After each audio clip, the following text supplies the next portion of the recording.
दोस्तों नमस्कार, मैं Rajneesh Kumar PVR aquaculture farm से। कैसी है मेरी पीवीआर एक्वा फैमिली? होप सब स्वस्थ और मस्त है। दोस्तों मैं एफएक्यू की सीरीज को कंटिन्यू रखते हुए इस वीडियो में अगेन हम 4 मेजर चैलेंजेस जो आते हैं एक्वाकल्चर में या जो क्वेरीज हैं उसको मैं आंसर करने की कोशिश करूंगा। एक पहली क्वेरी थी कि अगर हम नई वाटर बॉडी डेवलप कर रहे हैं तो उसमें एरिएशन देना जरूरत है या नहीं है। दोस्तों एरिएशन को आप जरूरत मत समझिए, एरिएशन को आप ऐसा समझिए कि जितना आप अच्छा एरिएट करेंगे उतना अच्छा ग्रोथ होगा, उतना अच्छा एफसीआर आएगा, उतना अच्छा प्लैंकटन होगा, उतने अच्छे वाटर क्वालिटी पैरामीटर अच्छे रहेंगे, उतना अच्छा बॉटम मेंटेन रहेगा। एरिएशन तो एक पार्ट ऑफ एक्वाकल्चर है। तो अगर कभी भी आपको कम वाटर बॉडी में ज़्यादा प्रोडक्शन लेना हो, या आप ऐसा भी सोच सकते हैं कि जैसे हमारी मेजरली दो टेक्नोलॉजीज बायोफ्लॉक और आरएस, दोनों में एरिएशन का बहुत बड़ा रोल है। तो आप ये भी देख लीजिए पर मीटर क्यूब डेंसिटी हम कितना ज़्यादा कल्चर निकालते हैं।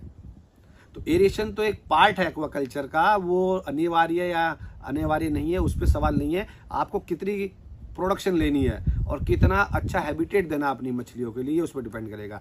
एरिएशन देने का जब हम इनिशियल लेवल पे देंगे तो उसका बेनिफिट क्या रहेगा, जब भी हम सीड स्टॉक करते हैं तो हम वाटर की रेडीनेस करते हैं, पॉन्ड प्रिपेयरनेस करते हैं, जो वाटर फिल कर देते हैं तो हम उसमें fermented rice bran, mustard DOC, east, probiotic ये सब डालते हैं। तो एरिएशन देने से वो यूनिफॉर्मली डिस्ट्रीब्यूट हो जाएगा पूरे वाटर बॉडी में, सारे आपकी तीनों मतलब कॉलम लेवल पे, जिससे कि प्लैंकटन की यूनिफॉर्म ग्रोथ होगी और हर मछली को अपने स्पेसिफिक लोकेशंस पे नेचुरल फूड मिलेगा। तो एरिएशन ही जरूरी है।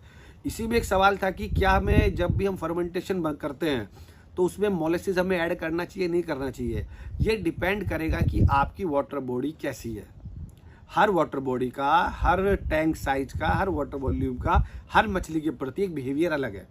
क्योंकि मोलेसिस एक कार्बन का सोर्स है, अगर आप उसे ऐड करते हो तो बेनिफिशियल बैक्टीरिया फास्ट ग्रोथ होंगे, ये श्योर है। बट उसके लिए एरिएशन भी चाहिएगा आपको, क्योंकि जितने ज़्यादा बैक्टीरिया, जितने लिविंग ऑर्गेनिज्म, जितनी लाइफ ज़्यादा होंगी उसके लिए उतना ज़्यादा ऑक्सीजन चाहिए। तभी हमने बात करते हैं कि जब कभी भी डीओ की प्रॉब्लम होती है हमेशा वो नाइट में होती है, क्योंकि हमारी जो कार्बन साइकिल है, जब रेस्पिरेशन चल रहा होता है सबके सब ऑक्सीजन कंज्यूम कर रहे होते हैं, तो वहाँ पे हमें एरिएशन बहुत चाहिए।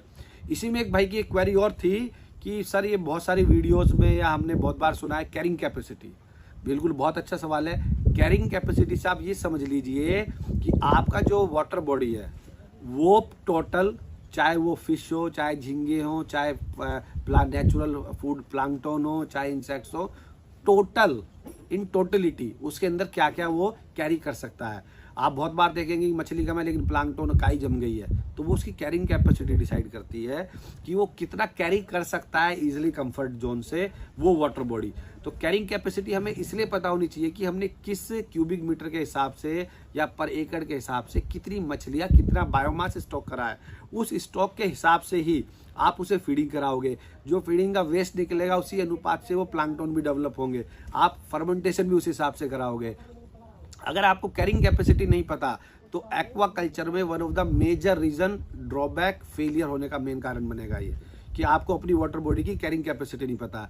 अगर मेरे का उदाहरण के तौर पे 10 हेक्टेयर की वाटर बॉडी है तो आपको पता होना चाहिए कि मैं इसे 4 टन पर हेक्टेयर या 10 टन पर हेक्टेयर इतना बायोमास एक्सपेक्ट करूंगा, तो उसी के अनुपात में क्या इनपुट डालूंगा। तो कैरिंग कैपेसिटी से बहुत ही इंपॉर्टेंट है ये। आपको धीरे धीरे जब आप एक क्रॉप निकालते हैं, प्रैक्टिकल एक्सपोजर होता है, इवन जो आप मतलब आईसीआर इंस्टीट्यूट्स में ट्रेनिंग भी करते हैं, इवन आप केवीके से भी मदद लेते हैं, तो वहाँ पे ये जितने साइंटिस्ट होते हैं ये सब आपको बड़े इस वर्ड्स पे बताएंगे या एक्सपीरियंस फार्मर्स बताएंगे कि भाई कैरिंग कैपेसिटी का आपको पता होना चाहिए।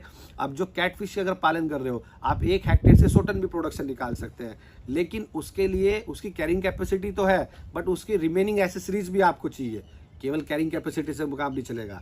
एक भाई की क्वेरी ये थी, मैंने बहुत लॉन्ग बैक एक वीडियो भी बनाई थी सेंट्रल पिट को लेके या टॉयलेट पिट को लेके कि अगर सेंट्रल ड्रेनेज हम बनाएं तो हम क्या क्या उसके क्या बेनिफिट होंगे, क्या नुकसान होंगे। सेंट्रल ड्रेनेज बनाने के फायदे हैं, लेकिन कोई भी एक्टिविटी करने से पहले आपको उसकी इनपुट कॉस्ट और आउटपुट कॉस्ट को एनालाइज करना चाहिए कि जो सेंट्रल ड्रेनेज अगर आप बना रहे हैं उदाहरण के तौर पे 1 हेक्टेयर के पॉन्ड में और आप उसमें अगर 15 लाख रुपए इन्वेस्ट कर रहे हैं, सेंट्रल ड्रेनेज इतना ईजी नहीं है। आपको कम से कम भी आपको 15-20 मीटर के रेडियस में बनाना पड़ेगा, सेंटर में एक पिट बनाना पड़ेगा, वहाँ एक आपको स्लरी पंप या साइफन पंप या स्लज पंप डालना पड़ेगा और ऊपर एरेटर लगाने पड़ेंगे। कैपेसिटी बढ़ जाएगी, आपकी कैरिंग कैपेसिटी बढ़ेगी, आपको एरेटर लगाने पड़ेंगे, बिजली की कॉस्ट बढ़ेगी, मछली का उत्पादन भी बढ़ेगा, लेकिन पैरेलली आपकी इनपुट कॉस्ट भी बढ़ेगी।